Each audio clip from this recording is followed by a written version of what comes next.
함께 보실 하나님 말씀은 신약성경 요한일서 3장 6절입니다. 오늘 6월 마지막 날 복습하는 날인데 오늘 요한일서 3장 6절 말씀 한 절을 살펴보도록 하겠습니다. 신약성경 390면 전후를 보시면 되겠습니다. 3장 6절 함께 볼 겁니다. 그 안에 거하는 자마다 범죄하지 아니하나니 범죄하는 자마다 그를 보지도 못하였고 그를 알지도 못하였느니라. 아멘. 감사합니다. 오늘 함께 살펴볼 하나님 말씀은 요한일서 3장 6절입니다. 오늘도 마찬가지로 복습하는 날인데 다른 본문을 살펴보기보다는 여러분들 말씀일기 책자에 있는 그 교환의 내용을 가지고 한번 살펴보도록 하겠습니다. 3장 6절 우리가 읽은 것처럼 그 안에 거하는 자마다 하나님 안에 거하는 자마다 범죄하지 아니하나니 범죄하는 자마다 그를 보지도 못하였고 그를 알지도 못하였느니라 라고 표현하고 있습니다. 이 말씀을 읽을 때 우리는 주의해야 될 것입니다. 하나님 안에 거하는 자는 범죄하지 아니한다. 이런 말씀을 앞뒷문맥 다 생략하고 본문만 띄어서 읽어서 주님 안에 거하는 자, 거듭난 자는 범죄하지 않는다. 이렇게 받아들이는 경우가 있는 것입니다. 이러한 문장이, 이러한 표현이 여기만 있는 것이 아니라 두 군데나 더 나와 있는 것을 보게 됩니다. 조금 밑으로 내려와서 6장 9절에도 이렇게 표현되어 있습니다. 6장 9절 보시면 하나님께로부터 난 자마다 죄를 짓지 아니하나니 이는 하나님의 씨가 그의 속에 거하며 그도 범죄하지 못하는 것은 하나님께로부터 났습니다. 라고 하면서 하나님께로 난 자는 죄를 짓지 아니한다. 범죄하지 아니한다. 이런 표현이 있는 것입니다. 여기뿐만 아니라 또 좀 건너뛰어서 5장 18절에도 이런 표현이 있는 것입니다. 5장 18절 제가 읽어드리겠습니다. 하나님께로부터 난 자는 다 범죄하지 아니하는 줄을 우리가 아노라.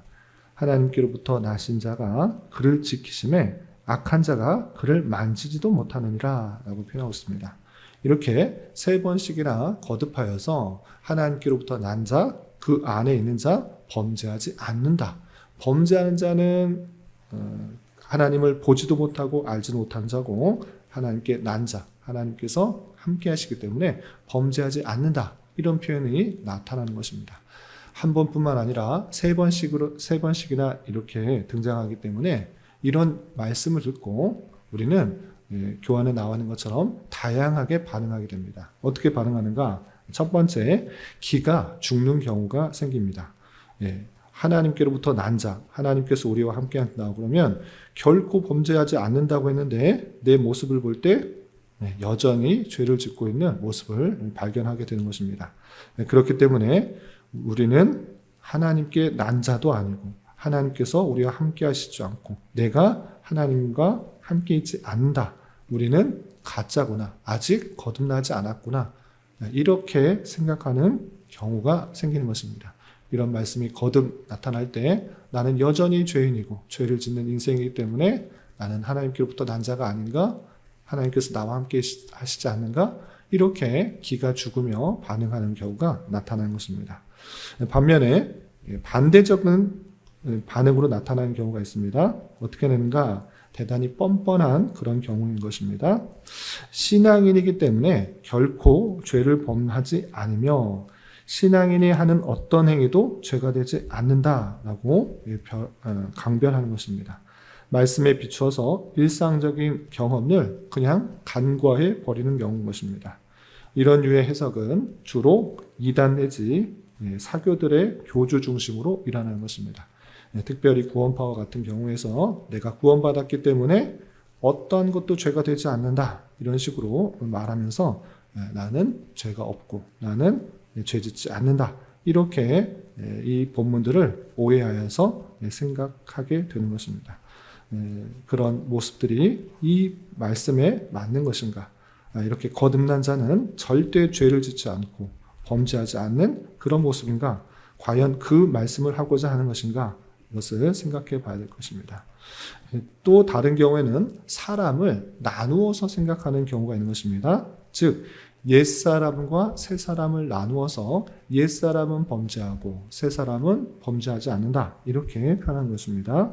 네, 그래서 성도에게 있어서 옛사람은 나는 나지만 참 나가 아니고 새 사람이 참 나다. 이렇게 주장하는 사람인 것입니다. 죄를 범하는 것은 옛사람이 범하는 것이기 때문에 내가 범하는 죄가 아니다. 이런 식으로 주장하는 사람도 있는 것입니다.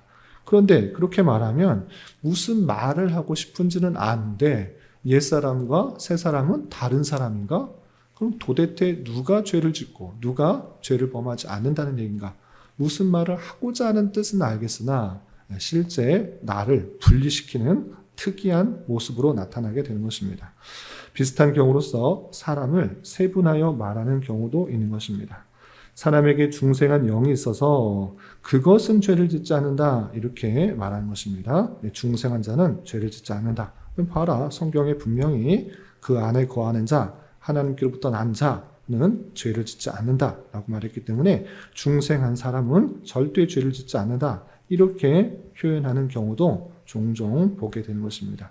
그러나 성경을 오해한 것입니다. 어떤 한 부분만을 가지고 성경을 오해하여서 잘못 사람에게 적용한 것이다 라고 할 수 있는 것입니다. 그러면 성경에 나타난 이 요한일서 3장 6절, 9절, 또 5장 18절 세 번씩이나 거듭하여서 그 안에 거하는 자, 하나님께로부터 난 자, 죄를 짓지 않는다, 범죄하지 않는다.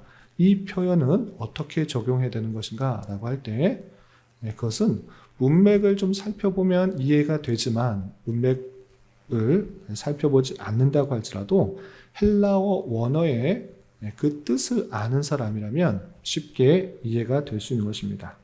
헬라어 동사 표현에 있어서 현재형은 지속적이고 반복적인 행위를 포함하여 뜻하는 것입니다. 우리나라 말과 다르게 헬라어 원어에 있어서 그 동사 표현의 현재형은 현재뿐만 아니라 지속적인 상태와 경향, 반복적인 행위를 가리키는 뜻인 것입니다.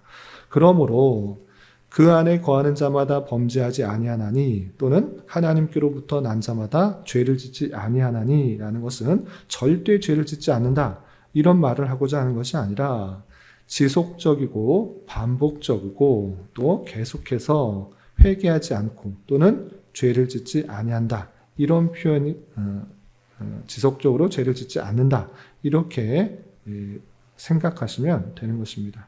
그래서 그 안에 거하는 자마다 지속적이며 반복적으로 회개하지 않고 범죄하지 아니하나니 라고 읽으면 문맥이 아주 자연스럽게 해석되는 것입니다.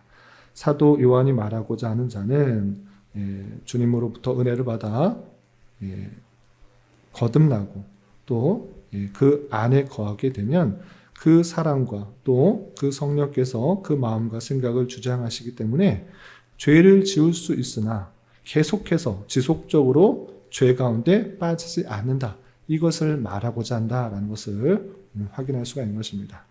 이렇게 성경을 문맥과 상관없이 그냥 띄어서 내가 원하는 구절, 내가 은혜 받은 구절 그것만 띄어서 읽게 된다고 하면 성경에서 말하고자 하는 말을 대단히 오해해서 적용하게 되는 것입니다. 특별히 요한일서 1장에 우리가 분명히 이 사도 요한이 말하고자 하는 바를 잘 알 수 있습니다. 요한일서 1장으로 넘어가도록 하겠습니다. 분명히 요한일서 1장 5절부터 2장 1절까지 잘 표현하고 있습니다. 당시에 영지주의자들 중에서 주장하는 것이 무엇인가 라고 할 때 구원받은 자는 죄를 짓지 않는다, 죄가 없다 라고 말하는 사람들이 등장하기 때문에 이것에 대해서 아주 먼저 분명하게 밝혔던 것입니다. 제가 한번 읽어보겠습니다. 우리가 그에게서 듣고 너에게 전한 소식은 이것이니 곧 하나님은 빛이시라 그에게는 어둠이 조금도 없으시다는 것이니라 라고 하면서 하나님이 어떤 분이신지를 잘 설명하고 있습니다. 그렇기 때문에 6절 만일 우리가 하나님과 사귐이 있다고 하고 어둠에 행하면 거짓말을 하고 진리를 행하지 아니함이거니와 라고 하면서 하나님이 빛이시기 때문에 그와 함께한다, 그와 사귐이 있다, 그와 같이 다닌다 라고 할 때는 어둠이 함께할 수 없다라는 것입니다. 그와 같이 있다라는 것은 어둠이 물러나고 빛 가운데 거하게 되는 것이다 라고 주님으로부터 거듭난 자, 그리고 그와 함께 있는 자가 어떤 모습 가운데 나아가야 된다라는 것들을 알려주고 있습니다. 그런데 8절 보시면 이렇게 되어 있습니다. 8절. 만일 우리가 죄가 없다고 말하면 스스로 속이고 또 진리가 우리 속에 있지 아니할 것이요 라고 분명히 말하고 있습니다. 아까는 주님 안에 거하는 자, 그 안에 거하는 자는 죄를 짓지 않는다. 하나님으로부터 난 자는 죄를 짓지 않는다. 이렇게 말했는데 앞에서 이미 우리가 죄가 없다고 말하면 스스로 속이고 또 진리가 우리 속에 있지 아니할 것이다 라고 말하면서 죄가 있다. 하나님과 가까이 하면서도 죄를 짓지 않는 사람이 아니라 죄가 있다라고 말한다라고 표현하고 있는 것입니다. 이때 당시에 영지주의자들이 거듭나면 이제 나는 죄가 없는, 죄를 짓지 않는 사람이다 이렇게 말하는데 그렇게 말하는 것이 아니다라는 것입니다. 그래서 9절 10절 계속해서 보시면 만일 우리가 죄를 자백하면 그는 미쁘시고 의로우사 우리 죄를 사하시며 우리를 모든 불의에서 깨끗하게 하실 것이요 만일 우리가 범죄하지 아니하였다 하면 하나님을 거짓말하는 이로 만드는 것이니 또한 그의 말씀이 우리 속에 있지 아니하니라 라고 표현하고 있습니다. 우리가 죄가 없어진 것이 아니라 여전히 죄를 짓는 모습인데 하나님과 가까이 하기 때문에 점점 그 죄가 있을 공간이 없어지는 것입니다. 그 빛 아래 비춰봤을 때 나의 어두움, 더러움, 연약함, 죄 이것들이 발견되어서 죄를 발견하게 되고 죄를 자백하게 되고 죄의 용서를 구하게 되는 것입니다. 그러므로 나는 범죄하지 아니었다. 나는 죄 짓지 않는다. 그것은 빛이 드러나지 않는 공간에 있기 때문에 그렇게 오해하는 것입니다. 그래서 빛 안에 거한다고 하면 하나님의 말씀 안에 거한다고 하면 내가 얼마나 참으로 추악한 죄인인지를 적나라하게 보게 되고 거기서 그치는 것이 아니라 사귐이 있기 때문에 죄를 자백하여서 주님께 나아가게 되고 그렇게 죄를 고백하고 또 죄 용서를 받는 가운데 오늘 말씀처럼 3장 6절의 말씀처럼 죄를 짓지 않는 그 모습으로 나아가게 된다. 지속적으로 그러한 경향으로 나아가게 된다. 그것이 거듭난 자의 바른 모습이다. 이렇게 표현하고 있는 것입니다. 그러면서 2장 1절에 이렇게 분명히 이렇게 이 글을 쓰고 그렇게 말한 이유에 대해서 이렇게 표현하고 있습니다. 2장 1절 나의 자녀들아 내가 이것을 너에게 쓰면 너희로 죄를 범하지 않게 하려 함이라. 만일 누가 죄를 범하여도 아버지 앞에서 우리에게 대하는 자가 있으니 곧 의로우신 예수 그리스도시라 라고 하면서 내가 이런 말 하는 이유가 무엇인가 라고 할 때 우리가 예수 그리스도를 믿음으로 말미암아 거듭났다. 그 예수 그리스도는 빛이시다. 참으로 밝은 빛이고 모든 것들이 어둠이 쫓아내지는 그런 놀라우신 분이시다.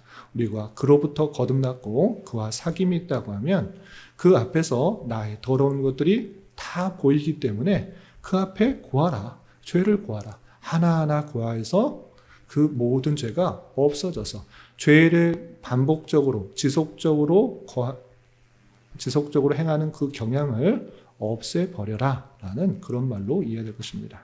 이렇게 성경에 그 내용들을 읽으실 때 앞뒤 문맥 다 생략하고 한 부분만 띄어서 적용하는 것 상당히 조심스러운 것입니다. 내 마음대로 내 편한 대로 성경을 오해하고 적용할 수 있는 줄 알아. 가장 기본적인 것은 원어를 아시면 제일 좋겠지만 그런 것들이 많이 제한이 되기 때문에 그 언어의 원어를 알지 못할지라도 앞뒤 문맥만 잘 읽어도 이것이 무엇을 말하려고 하는지를 충분히 이해할 수 있으니까 문맥 속에서 그 부분을 이해해야 될 것이고 또한 그 문맥 속에서도 잘 이해하지 못한다고 하면 성경 전체에서 말하고자 하는 그 부분에 있어서 그것을 해석하면 될 것입니다. 그래서 성경을 읽을 때 오해하지 말고 바르게 이해해서 우리에게 잘 적용하여서 살아가야 될 것입니다. 오늘 이 말씀의 교훈에 따라서 우리는 신앙생활을 오래 하면 죄를 짓지 않는다, 범죄하지 않는다, 그런 것이 아니라 하나님과 깊은 교제 가운데 나가기 때문에 나의 추악함과 더러움들이 더 많이 발견되는 것입니다. 그러므로 더 겸손히 주님 앞에 나의 죄와 연약함, 나의 행동뿐만 아니라 내가 생각하는 그 모습까지도 얼마나 주님 보시기에 합당하지 못하고 나의 욕심과 나의 만족과 나의 기쁨만을 생각하는 그런 존재인가를 철저히 생각하면서 그 모든 죄를 주님 앞에 고하고 용서함을 받아 더욱더 죄에 대하여 민감하게 반응하여서 또 하나님의 원하시는 모습으로 성숙하며 성장하는 그런 모습으로 나아갈 것입니다. 이런 교훈에 따라 오늘 하루 남은 한평생 힘있게 살아갈 수 있는 저와 여러분이 되시기를 주님의 이름으로 부탁을 드립니다. 기도하겠습니다. 하나님 아버지 감사합니다. 오늘 말씀을 통해 말씀을 통합적으로 이해하여 우리의 삶에 잘 적용해야 될 것에 대하여 교훈받았습니다. 이런 말씀을 대하는 자로서 성경을 읽어가되 내 자신의 편한 대로가 아니라 성경이 말하고자 하는 내용을 바로 깨달아 알아가게 하여 주시고 또 하나님께로부터 난 자마다 지속적으로 죄를 짓지 아니하는 자임을 깨달아 우리의 죄성을 죽이며 주님의 사랑과 말씀 가운데 거하기를 더욱더 힘쓸 수 있는 자 되게 하여 주시옵소서. 주님, 6월은 선교라는 주제로 한 달을 보냈습니다.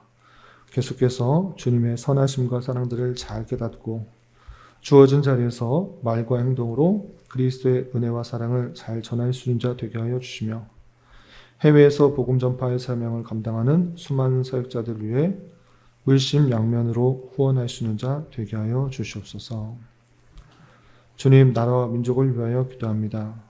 많은 기술의 발전과 문화적 번영 가운데 다양한 죄악들과 폐해들이 있습니다.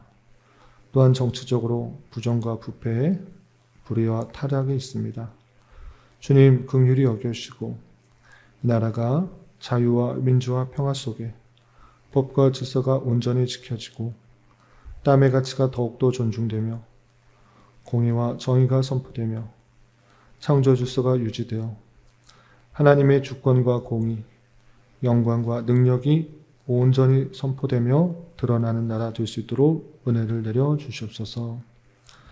주님, 교회 내 육체의 질병과 연약함으로 몸이 불편한 성도들과 병원에 치료 중인 여러 지체들이 있사오니 주님 붙들어 주셔서 건강하게 잘 회복될 수 있도록 은혜를 더하여 주옵시며 가족의 전도와 신앙을 위해 직장과 사업장의 문제로 주님께 간절히 기도하는 여러 지체들이 있사오니 주님께서 그 모든 상황과 여건, 마음과 생각을 주장하여 주셔서 하나님의 어떠하심을 온전히 깨달으며 성령의 풍성한 열매를 맺을 수 있는 좋은 기회 될 수 있도록 인도하여 주시옵소서. 이 시간 각자 간절히 기도하는 기도 제목 주님께서 들으시고 가장 선한 것들로 응답하여 주시옵소서. 예수님의 이름으로 기도 올리옵나이다. 아멘.